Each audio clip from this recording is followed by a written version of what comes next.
오늘 충북에서는 유일하게 보은군 도의원 재선거가 치러졌습니다. 지금 이 시각 개표가 진행 중입니다.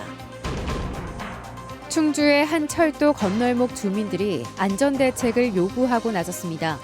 한때 죽음의 건널목으로 불리며 수십 년간 18명이 사고로 숨졌습니다. 대학들이 연합해 공동으로 온라인 강의를 제공하는 공유대학 프로그램이 등장했습니다. 학교 간 벽을 허물어 선택의 폭이 넓어졌습니다. 오래된 건물을 사들여 게스트하우스로 탈바꿈시키는 도심 재생 사업이 제천에서 시작됐습니다. 운영은 주민들이 직접 맡습니다.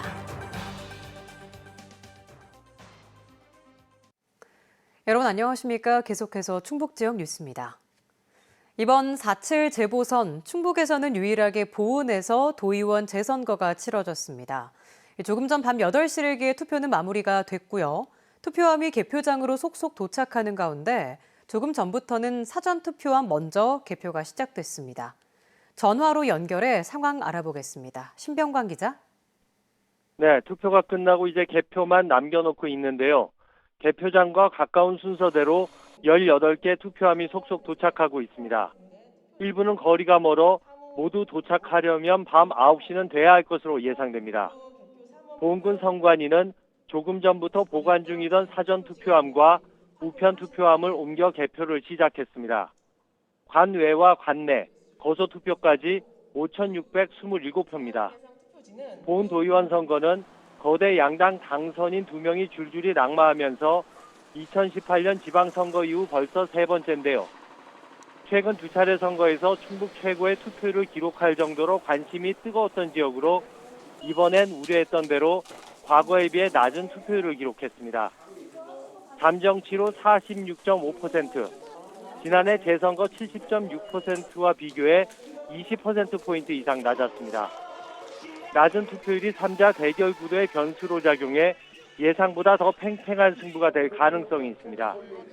이번 선거는 내년 대선과 지방선거를 앞두고 미리 지역 민심을 살핀다는 의미도 있는데요.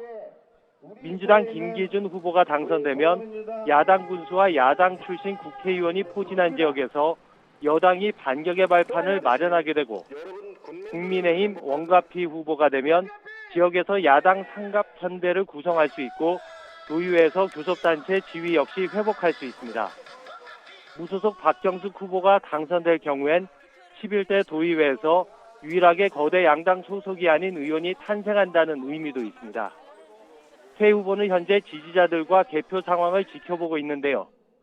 선관위 예측대로라면 투표수가 많지 않은 만큼 이르면 밤 11시쯤, 늦어도 자정을 넘기기 전에 결과가 나올 것으로 보입니다.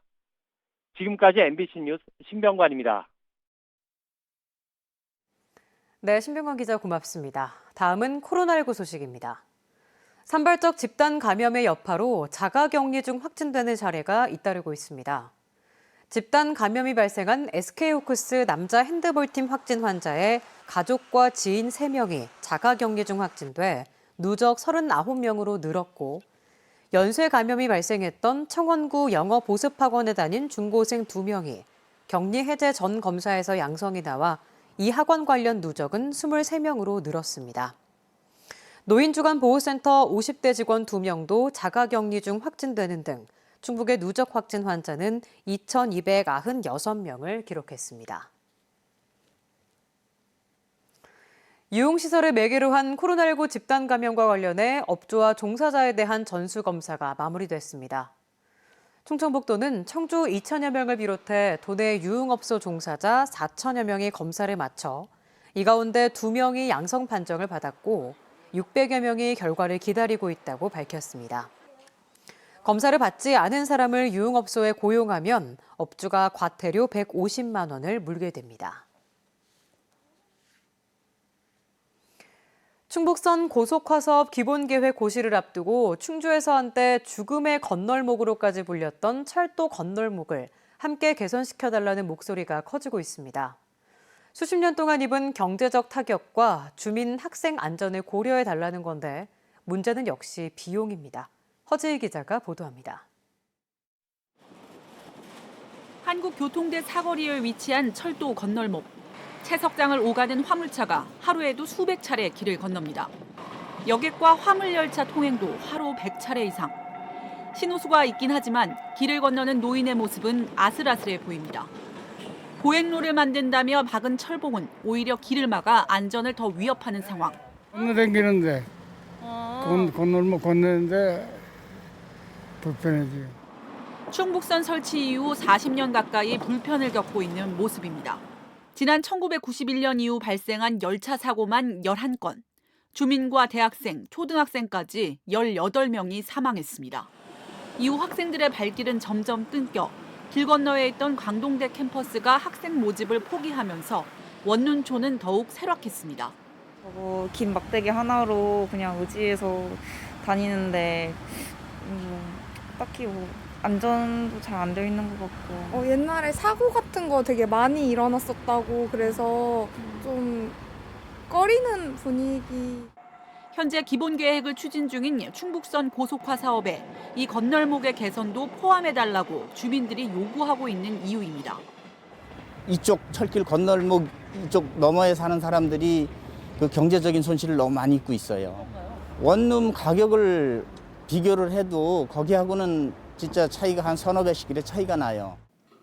충주시 의회도 건의문을 채택해 충청북도와 각 정부 부처에 보냈습니다. 문제는 예산. 교량을 세워 철도 선로를 까는 비용만 800억에서 1,000억 원 예상되는데 이미 충주 관문인 달천과선교의 철거 예산 1,000억 원을 요구 중인 충주시는 자칫 둘 다 관철되지 않을 수 있다는 우려도 하고 있습니다. 그동안 개선 계획이 여러 차례 번복된 철도 건널목. 이번엔 정말 달라질 수 있도록 정치 행정력이 필요합니다. MBC 뉴스 허지입니다.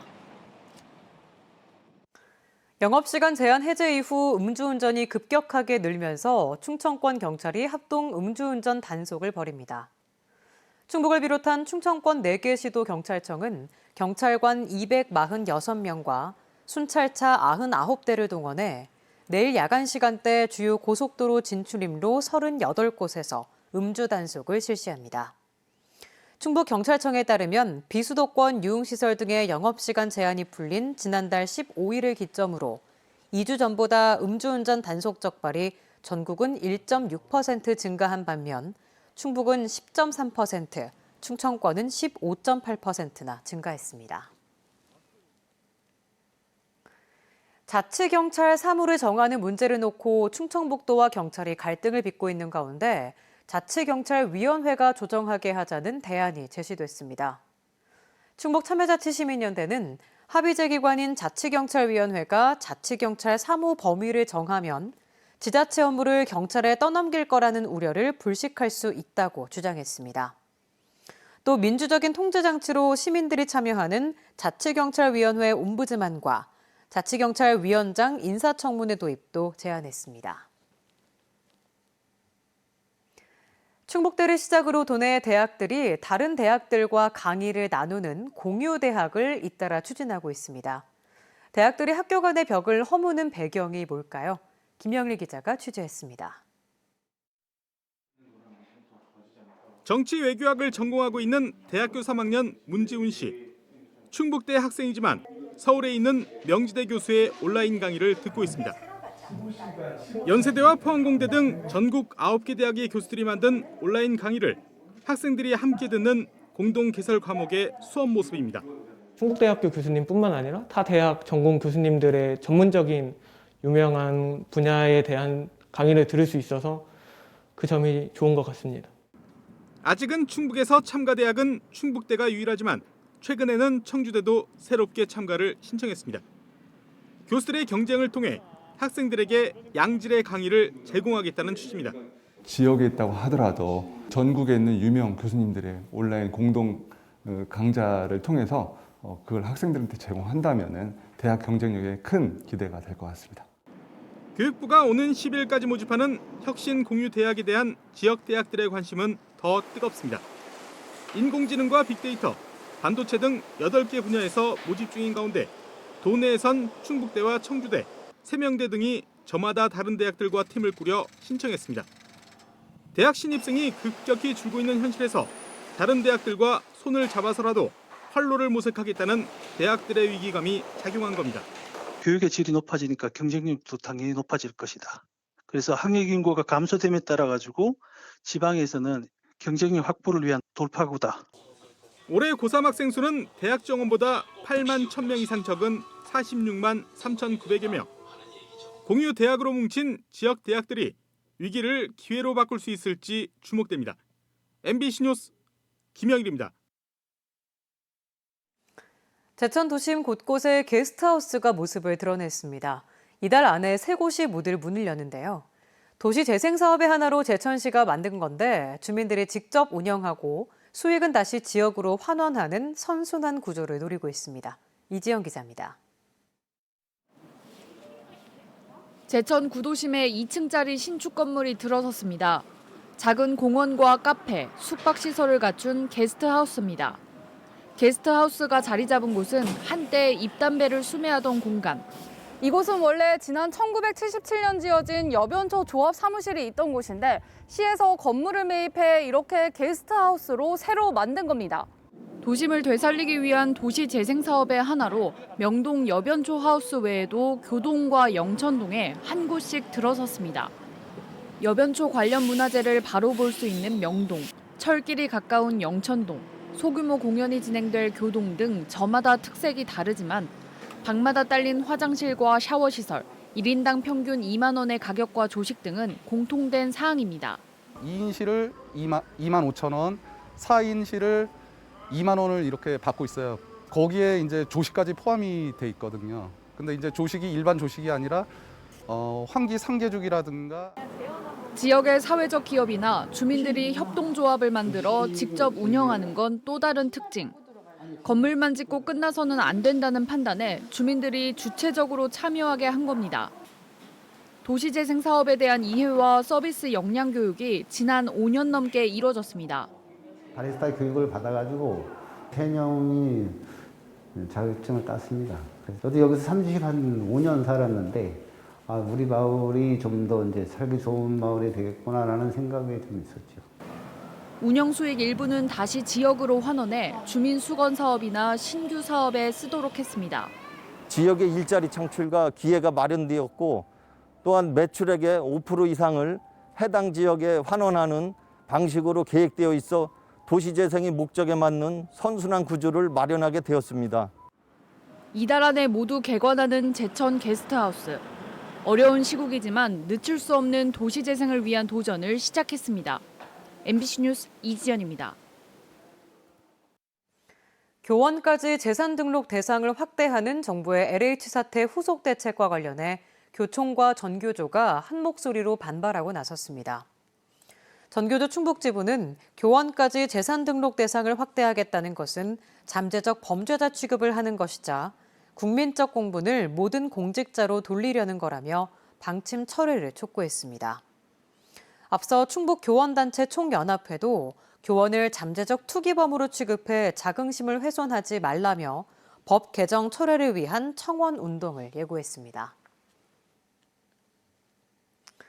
올 10월 개최 예정이던 무예 관련 행사가 모두 취소됐습니다. 충주시는 제3회 국제무예액션 영화제와 충주 세계무예대회를 전면 취소하고 편성 예산 21억 원을 삭감하기로 했습니다. 충주시는 삭감된 예산을 코로나19 취약계층에게 지원하는 방안을 검토하고 있습니다.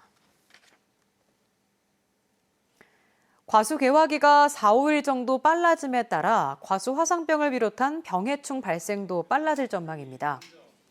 충북농업기술원은 이에 대비해 12일부터 시군별로 과수화상병 가상 훈련을 실시할 계획이라며 약재 살포와 과수원 출입자 차단 방역에 힘써줄 것을 농가에 당부했습니다. 또 과수화상병 궤양 제거와 사전 방제 교육을 사전에 실시했고 SNS 등을 통한 홍보 활동도 벌였습니다. 충주시가 인공지능 CCTV 관제 시스템을 도입합니다. 영상 분석 기술을 활용해 갑자기 쓰러진 사람이나 주택가 화재 등을 실시간으로 감지하고 스스로 학습하는 딥러닝 기술로 인식률을 높이는 AI 관제 시스템을 10월까지 구축하게 됩니다. 충주시 CCTV 관제센터에서는 20명이 1,900여 대의 CCTV를 365일 24시간 모니터링하고 있습니다. 괴산댐 위에 설치된 통행로 공도교가 개방됩니다. 괴산군과 한국수력원자력은 오늘 업무 협약을 맺고 내년 말부터 주말과 공휴일에는 괴산댐 공도교를 일반에 개방하기로 했습니다. 이번 협약은 괴산군이 추진하는 산막이액길 둘레길이 완공되는 내년 말 관광객 유치와 안전관리를 위해 추진됐습니다.